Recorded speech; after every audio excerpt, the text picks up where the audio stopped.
My name is Patel Manisha. आज हम हिंदी पढ़ने के लिए उपस्थित हुए हैं। हिंदी के अंदर हमने चैप्टर 6 तक के वीडियो देखे।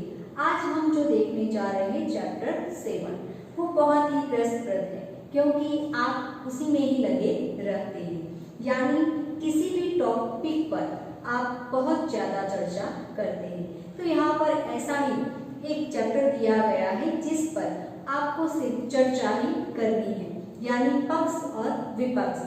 कोई एक टॉपिक पर कोई उसके बारे में बोलता है तो कोई उसकी विपक्ष यानी उसके विरुद्ध उसकी बुराइयां निकालता है।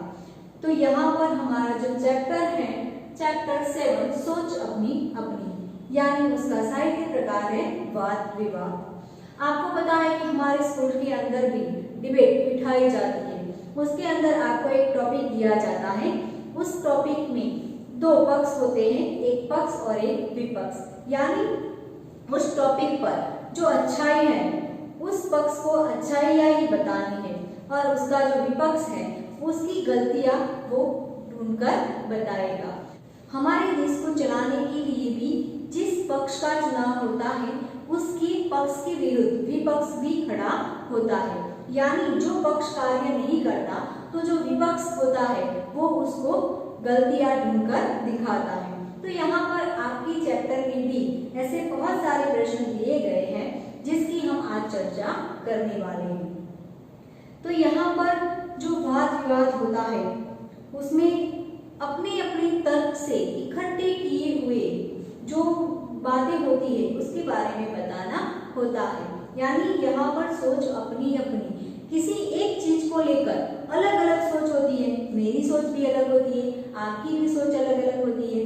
तो यहाँ पर हम देखेंगे कि क्वेश्चन 1 जो आपका दिया गया है उसमें दो चित्र दिए गए हैं। एक चित्र जो है वो गांव का है और दूसरा जो चित्र है वो नगर का यानी शहर का है। तो यहाँ पर उन दोनों चित्रों में क्या तफावत है वो अपनी सोच के आधार पर लिखना है।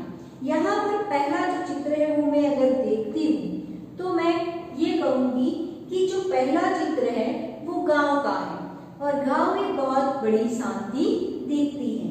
गांव के बीच से नदी पसार हो रही है और उस नदी में सब लोग नहा रहे हैं, कोई पानी भर रहा है, कोई कपड़े धो रहा है।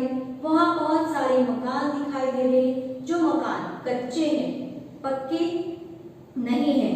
उसकी नदी किनार पर नारियल का पेड़ है, उसके पीछे बहुत बड़े पहाड़ हैं। यहाँ पर एक व्यक्ति मटकी बनाने का काम कर रहा है।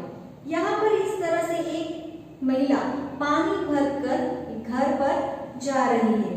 तो ये जो सारी मेरी सोच है, इस चित्र को देखने के बाद जो मुझे लगा वो मैंने कहा।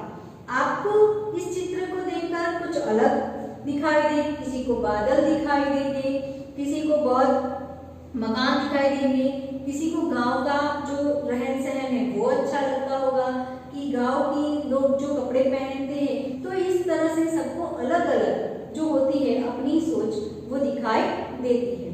तो यहाँ पर दूसरा चित्र जो दिया गया है जो है शहर का, तो हम यहाँ पर देखेंगे कि नगर के अंदर लंबी चौड़ी सड़कें दिखाई दे रही हैं। सड़कों पर मोटर चल रही है, यहाँ पर वैन भी चल रही है, रिक्शे भी चल रहे हैं और उसके साथ हमें ये भी दिखाई दे रहा है कि बड़ी बड़ी इमारतें वहाँ पर दिखाई दे रही है। वहाँ पर सड़क पर खड़े हुए एक औरत और पुरुष दोनों खड़े हुए हैं।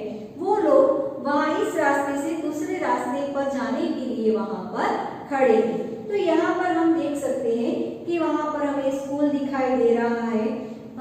रास्ते पर फुटपाथ पर चलने वाले जो लोग हैं वो दिखाई दे रहे हैं। जो बड़ी बड़ी चौड़ी सड़कें हैं उनकी किनारों पर पेड़ भी लगे हुए हैं, लेकिन शहर में बहुत ही चहल पहल होती है, यानी वहाँ पर शांति का वातावरण नहीं होता। तो यहाँ पर इस तरह से मैंने इसका वर्णन किया। तो उसमें आपको 3 प्रश्न दिए गए हैं। दोनों चित्रों में क्या अंतर है? तो पहला प्रश्न हुआ दोनों चित्रों में यह अंतर है कि दोनों चित्रों में एक चित्र गांव का है और दूसरा जो चित्र है वो नगर का है।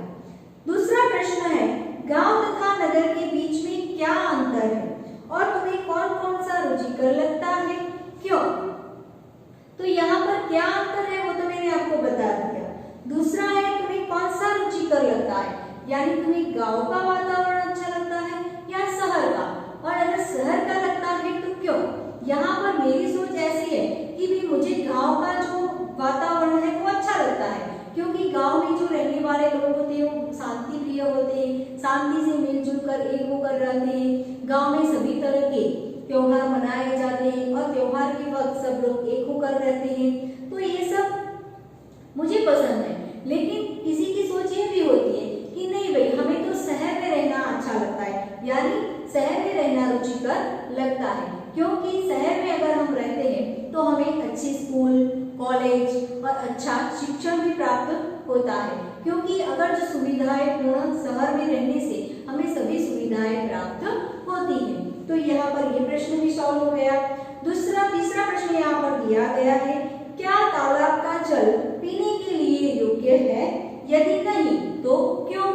तो यहाँ पर तालाब का पानी पीने के योग्य है या नहीं, तो यहाँ पर तो पहले प्रश्न होगा कि हमने तालाब देखा है या नहीं।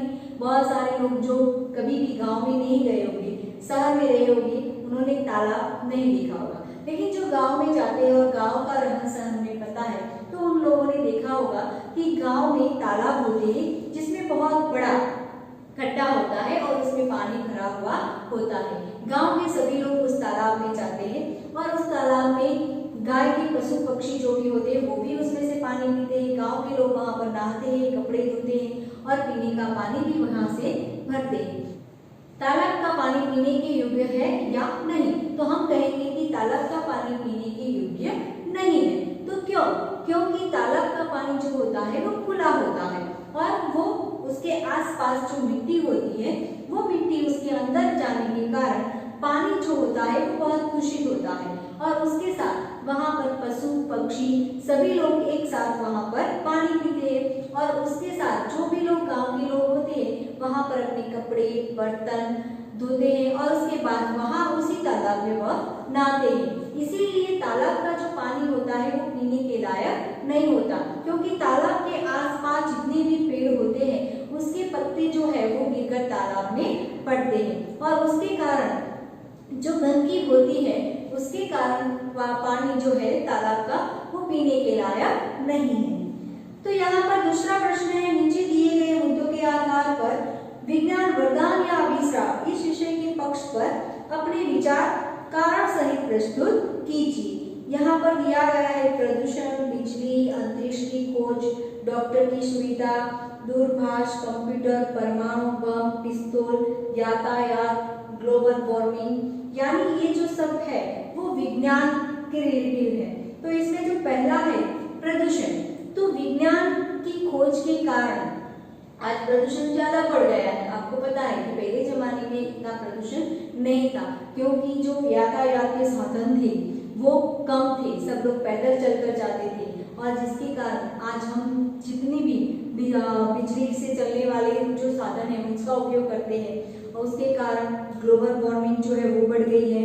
तो इस तरह से यहाँ पर कहा गया है कि बिजली वरदान रूप है या अभिशाप। तो जो बिजली होने के कारण आज हमें जो सुख सुविधाएं प्राप्त होती है, तो इसलिए वो हमारे लिए वरदान रूप है।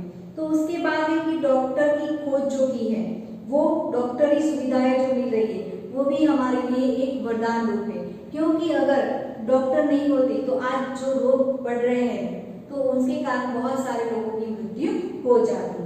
उसके बाद यहाँ पर अंतरिक्ष की जो खोज हुई है, जिसके कारण हम जान सकते हैं कि अंतरिक्ष में क्या हो रहा है। जिस तरह से आप यहाँ पर बैठे बैठे भी ये भी जानते हैं, कई बार आप न्यूज में भी पढ़ते हैं कि कौन सा ग्रह कहाँ पर है, कितने ग्रह है अंतरिक्ष में। और उसके अलावा आज हम ये भी जानते हैं कि पृथ्वी की तरह अगर दूसरी पृथ्वी की रचना अंतरिक्ष में होती है ब्रह्मांड में, तो वो किस तरह से होती है, यानी ये सारी जानकारी वैज्ञानिकों के आधार ही हमें प्राप्त होती है।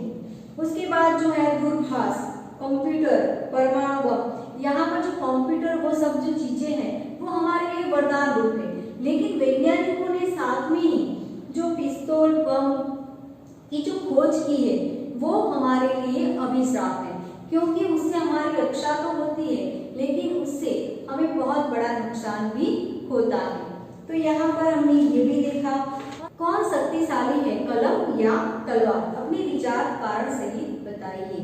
तो यहाँ पर कलम दी गई है और तलवार दी गई है, उन दोनों में से शक्तिशाली कौन है वो हमें बताना है। तो यहाँ पर हम कहेंगे कि जो तलवार है, किसी का मानना होगा कि तलवार शक्तिशाली है, किसी का मानना होगा कि कलम जो है वो शक्तिशाली है। तो यहाँ पर मेरे विचार है कि जो तलवार है वो शक्तिशाली तो है, वो हमारी रक्षा करती है, लेकिन उसके कारण खून खराबा भी होता है, यानी वो थोड़े समय के लिए ही हमारी रक्षा कर सकती है और उसकी जो शक्ति है वो थोड़े समय के लिए ही काम आती है।